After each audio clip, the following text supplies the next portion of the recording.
abang paine sing mateni jebulane. Tumeksa ing wengi. Hujan malam itu turun deras seperti tirai air yang menutup seluruh jalan kampung. Lampu-lampu jalan jarang, dan sebagian sudah mati, membuat pandangan Raka terbatas hanya beberapa meter ke depan. Motor bebek tuanya menggeram pelan, sesekali batuk-batuk seperti ingin menyerah. Asap tipis keluar dari knalpot yang sudah berkarat. Udara malam bercampur aroma tanah basah dan dedaunan yang hancur diinjak air hujan. Angin dingin masuk melalui celah jaketnya yang basah kuyup. Raka mengelap wajahnya dengan tangan, berusaha mengusir air hujan yang menetes dari rambutnya. Di kejauhan, samar-samar ia melihat sebuah papan kayu tua, catnya mengelupas, dengan tulisan yang hampir hilang dimakan waktu, penginapan mawar hitam murah nyaman. Papan itu bergoyang tertiup angin, menimbulkan suara decit yang mengiris telinga. Ia berhenti di depan bangunan yang tampak seperti rumah besar dari kayu jati tua. Ket dindingnya kusam, beberapa bagian atapnya terlihat bocor. Di beranda, ada sebuah kursi goyang yang bergerak pelan meski tak ada orang di sekitarnya. Lampu bohlam kuning di depan pintu berayun perlahan, menciptakan bayangan yang bergerak di dinding. Raka menelan ludah. Entah kenapa, jantungnya berdetak sedikit lebih cepat. Tapi rasa lelah dan basah kuyup memaksa logikanya untuk mengalah pada naluri mencari tempat berteduh. Ia memarkir motor di bawah pohon asam yang tumbuh di samping bangunan. Langkahnya berderit di atas papan kayu beranda. Begitu pintu dibuka, aroma melati samar langsung menyapa. Resepsionisnya adalah seorang wanita berambut panjang, mengenakan kebaya hitam yang melekat pada tubuhnya. Wajahnya cantik, tapi ada sesuatu pada matanya, tatapan yang terlalu dalam, terlalu lama menahan pandang. Senyumnya tipis, seolah hanya formalitas. Sendirian, Mas, suaranya lembut, nyaris seperti bisikan. Iya, Mbak. Semalam saja, jawab Raka sambil menggosok lengan yang dingin. Silakan, kamar paling ujung, nomor 7, katanya sambil menyerahkan kunci kuningan yang berat. Jemarinya dingin saat menyentuh tangan Raka, seperti es yang baru dikeluarkan dari freezer. Koridor menuju kamar panjang, pencahayaannya redup. Lantai kayu berderit di setiap langkah, dan di beberapa titik, udara terasa lebih dingin. Di dinding, tergantung lukisan seorang wanita berambut panjang, mengenakan kebaya, duduk di tepi ranjang sambil menatap keluar jendela. Matanya di lukisan itu seolah mengikuti setiap gerakan Raka. Sesampainya di kamar, Raka memutar kunci dan mendorong pintu. Lampu di langit-langit berkedip beberapa kali sebelum menyala. Ruangan itu tidak terlalu besar. Ranjang kayu dengan sprei putih yang agak kusam, meja kecil di sudut dengan teko air, dan lemari pakaian kayu yang sedikit terbuka. Dari celah lemari, Raka merasa ada sesuatu yang bergerak pelan, tapi ketika dilihat lebih seksama, hanya kegelapan di dalam. Hujan masih terdengar menampar genting di atas. Raka melepas jaket, menggantungnya di paku dekat pintu, lalu duduk di ranjang. Kasurnya keras, dan ada aroma campuran antara kamper dan wangi bunga yang terlalu manis. Udara di ruangan itu seperti tidak bergerak, membuat napas terasa berat. Ia membuka jendela sedikit untuk memberi sirkulasi, tapi yang masuk hanyalah hawa dingin dan suara kodok di kejauhan. Di luar, halaman belakang penginapan gelap gulita, hanya diterangi sedikit oleh kilat yang muncul sesekali. Saat kilat menyambar, Raka sempat melihat sesuatu berdiri di sudut halaman, siluet wanita berambut panjang, tak bergerak, menghadap ke arahnya. Ia mengedip, dan sosok itu sudah hilang. Raka menggelengkan kepala, berusaha meyakinkan diri bahwa itu hanya bayangan pohon. Ia menutup jendela rapat-rapat. Jam dinding menunjukkan hampir tengah malam. Lelah mulai merayap, dan kelopak matanya terasa berat. Namun, sebelum ia benar-benar tertidur, terdengar suara langkah pelan di luar kamarnya. Langkah itu teratur, seperti seseorang berjalan tanpa alas kaki di lantai kayu. Langkah itu berhenti tepat di depan pintu kamarnya. Toh, toh, toh. Ketukan pelan itu membuat bulu kuduknya berdiri. Raka menatap pintu, ragu untuk membuka. Tapi rasa penasaran mengalahkan ketakutan. Ia berdiri, mendekat, dan memutar kunci.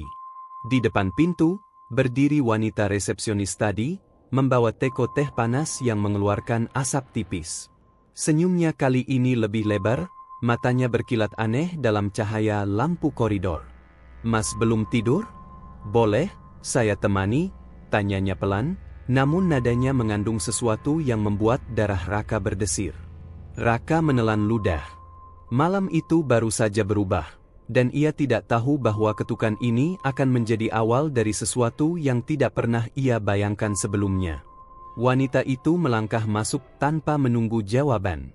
Aroma melatinya semakin kuat, bercampur wangi teh panas yang ia bawa. Raka menutup pintu perlahan, tak ingin suara deritnya mengganggu suasana yang entah kenapa terasa intim sekaligus janggal. "Dingin sekali malam ini," ucapnya sambil menuang teh ke cangkir. Uapnya mengepul, namun anehnya, hawa di dalam ruangan justru terasa lebih dingin. Raka duduk di tepi ranjang, memperhatikan gerakannya. Setiap kali ia bergerak, kain kebaya hitamnya bergesekan pelan, memperlihatkan lekuk tubuh yang memancing imajinasi. Wanita itu duduk di kursi dekat ranjang, menyilangkan kaki.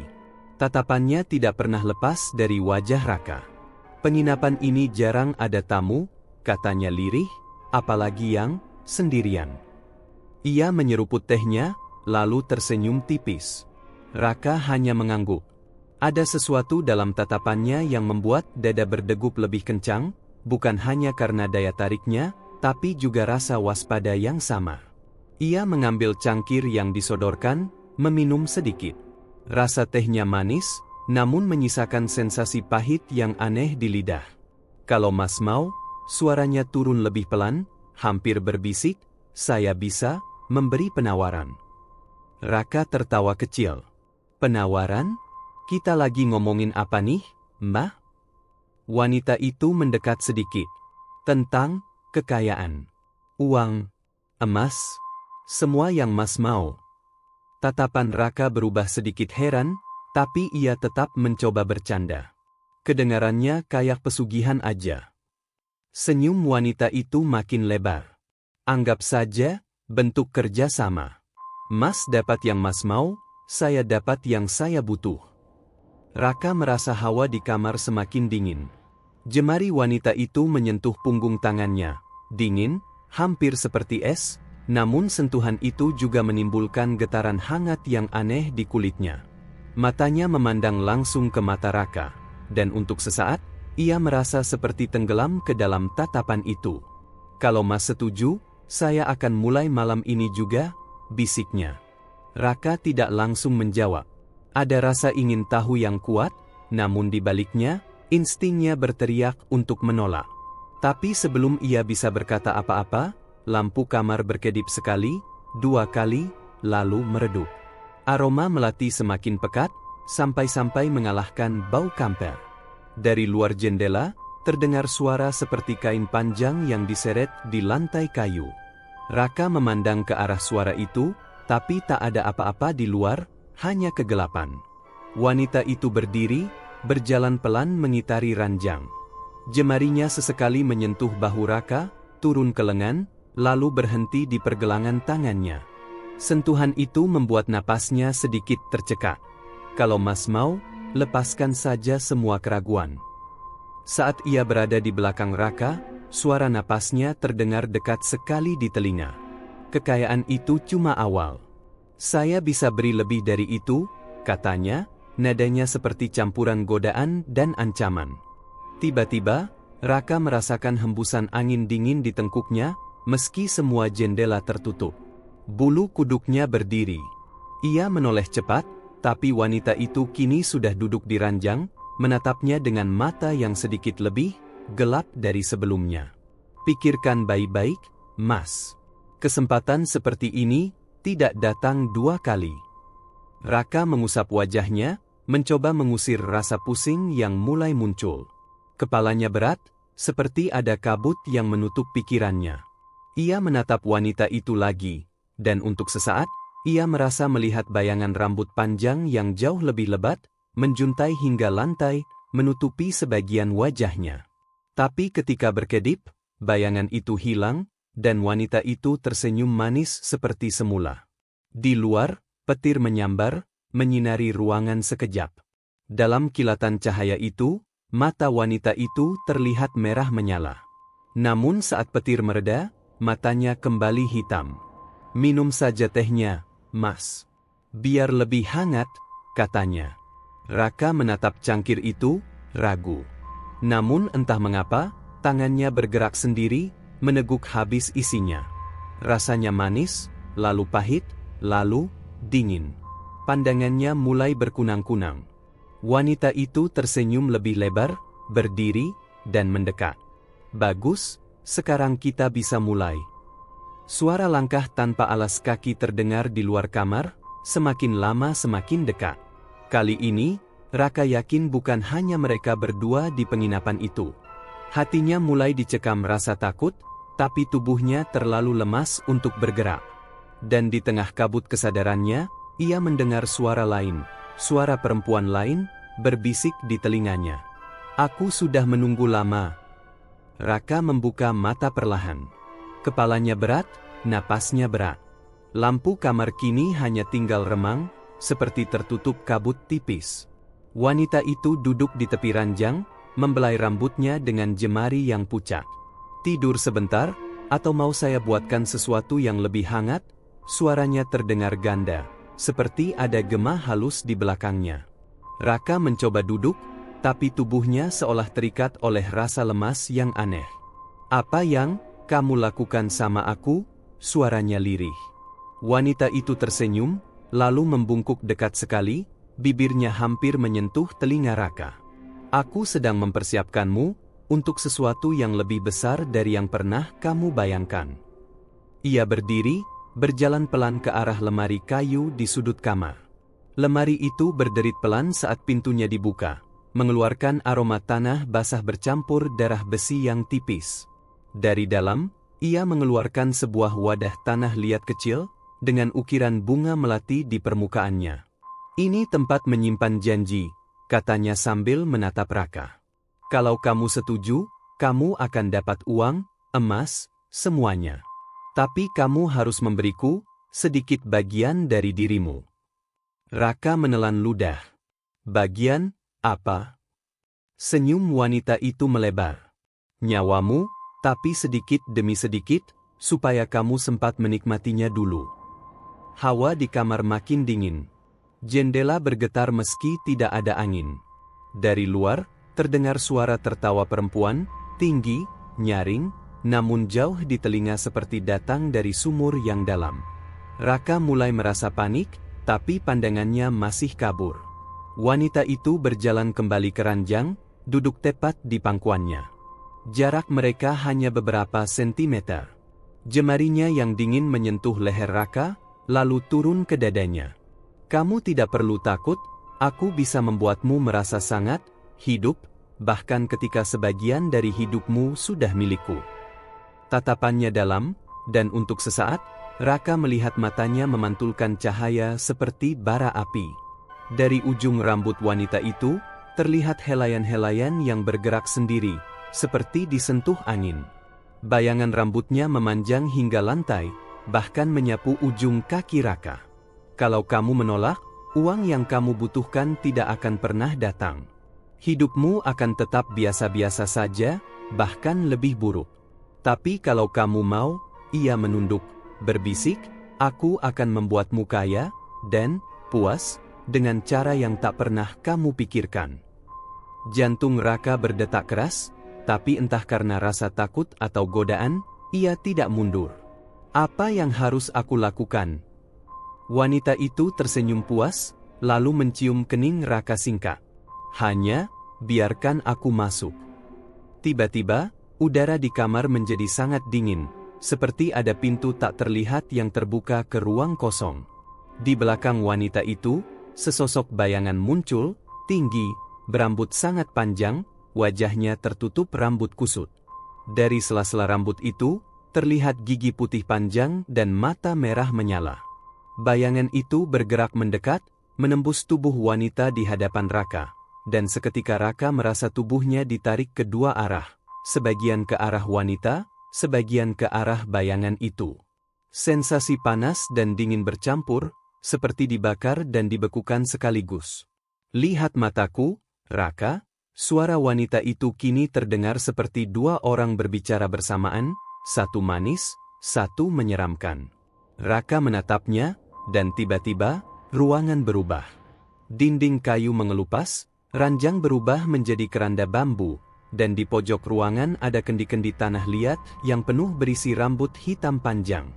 Wanita itu kini duduk di kursi goyang, wujudnya separuh manusia, separuh makhluk, kulit pucat, kuku panjang, rambut menjuntai sampai lantai.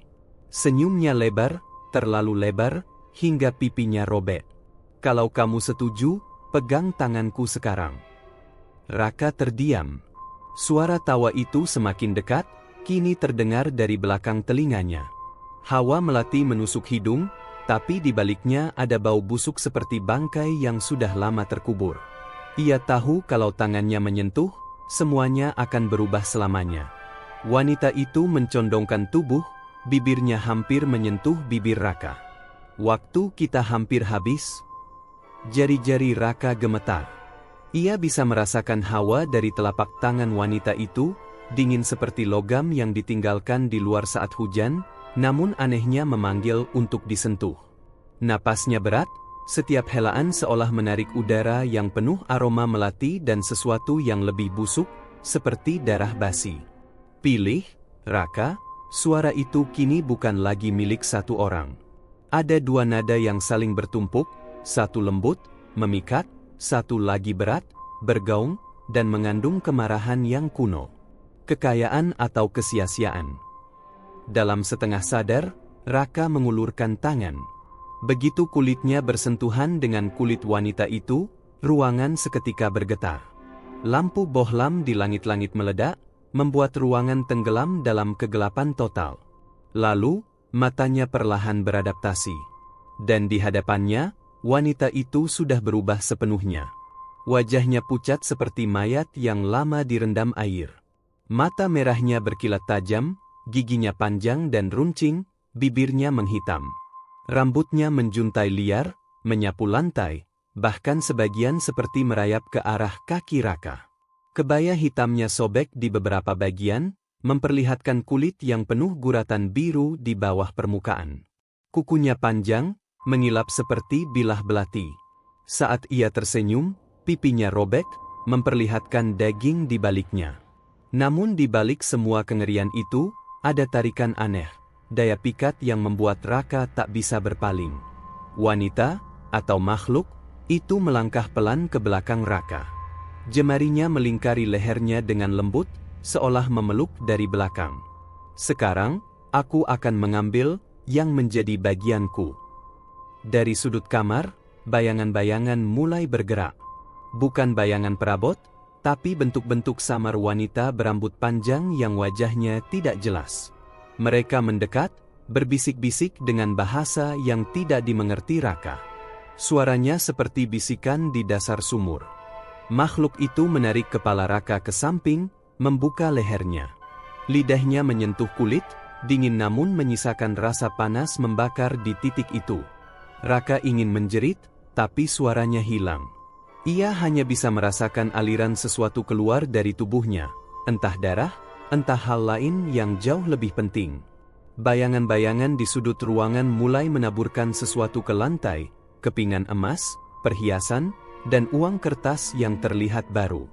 Semua itu jatuh berserakan di sekitar kaki Raka. "Rasakan itu, kekayaan yang akan mengubah hidupmu," bisik makhluk itu di telinganya. Suaranya kini sepenuhnya bergema, seperti dari dua dunia sekaligus. Raka merasa tubuhnya ringan, terlalu ringan, seperti akan melayang. Tapi di saat yang sama, bagian dalam dadanya terasa kosong. Jantungnya berdetak lambat, matanya berkunang-kunang. Makhluk itu menarik wajahnya agar menatap matanya. "Mulai sekarang, setiap kali bulan purnama, aku akan datang. Untuk bagian berikutnya." Raka nyaris pingsan. Namun dalam kabut kesadarannya, ia sempat melihat satu hal, di mata makhluk itu, terpantul dirinya sendiri, tapi wajahnya sudah berubah. Matanya hitam seluruhnya, bibirnya pucat, dan di belakangnya ada siluet wanita yang mirip dengan makhluk ini, memegang pundaknya. Tiba-tiba, semuanya gelap. Tidak ada suara, tidak ada rasa. Hanya hening, lalu Raka membuka mata di tempat yang berbeda. Ia terbaring di lantai kamarnya sendiri di kos. Tubuhnya berkeringat, tapi anehnya tidak merasa sakit. Di sampingnya, sebuah koper besar terbuka, penuh dengan uang pecahan 100.000 dan kalung emas berbentuk bunga melati. Teleponnya berdering, nomor tidak dikenal. Dengan tangan gemetar, ia mengangkat. "Selamat, Mas." Suara itu jelas milik wanita penginapan tadi, tapi kini jauh lebih dingin. "Nikmati uang itu. Tapi ingat, bulan purnama berikutnya, aku akan datang. Bukan untuk uang, tapi untukmu." Pandangan Raka terarah ke cermin di sudut kamar. Ia melihat dirinya, tersenyum. Tapi senyum itu bukan miliknya, dan di pantulan itu, tepat di belakangnya, wanita berambut panjang itu berdiri, menatap dengan mata merah menyala. Raka duduk terdiam di lantai kosnya. Hujan di luar masih turun, meski tidak selebat malam sebelumnya. Uang di koper berkilau terkena cahaya lampu kamar, kalung emas melati itu dingin di telapak tangannya. Rasanya nyata, tapi pikirannya masih memutar kejadian di penginapan Mawar Hitam. Ia mencoba menenangkan diri, berpikir mungkin itu hanya mimpi aneh yang kebetulan diikuti keberuntungan. Namun tatapan di cermin tadi masih membekas. Senyum itu bukan miliknya. Beberapa hari berlalu, Raka mulai menikmati kemewahan mendadak. Ia membeli motor baru, membayar semua utang, dan memesan makanan mahal setiap hari. Namun, di malam-malam tertentu, terutama ketika bulan terlihat bulat di langit, ia merasakan hawa dingin merayap di kamarnya. Aroma melati kadang muncul tanpa alasan, membuatnya terjaga sampai dini hari. Seminggu sebelum bulan purnama, ia menerima pesan singkat dari nomor tak dikenal, "Siapkan dirimu. Aku akan datang." Pesan itu diikuti foto koper uang yang sama seperti miliknya, tapi di latar belakangnya terlihat bayangan wanita berambut panjang berdiri di sudut ruangan. Raka mencoba mencari informasi tentang penginapan Mawar Hitam. Di internet, hampir tidak ada yang menyebutnya. Satu-satunya yang ia temukan adalah berita lama dari belasan tahun lalu, penginapan tua terbakar, pemilik perempuan ditemukan tewas misterius. Foto yang disertakan membuat jantungnya berdegup, wajah pemilik itu persis wanita yang ia temui. Artikel itu menjelaskan bahwa perempuan itu dikenal kaya raya, tapi tak pernah ada yang tahu dari mana sumber kekayaannya. Gosip setempat mengatakan ia menjalani ritual pesugihan dengan kuntilanak yang mengikat jiwanya. Ketika meninggal terbakar di kamarnya, arwahnya diyakini menyatu dengan makhluk itu, menjadi perantara yang menawari perjanjian kepada orang-orang serakah. Raka menutup laptopnya dengan tangan gemetar. Ia sadar, ia bukan sekadar klien yang diberi uang. Ia adalah bagian dari rantai perjanjian yang sudah berjalan puluhan tahun.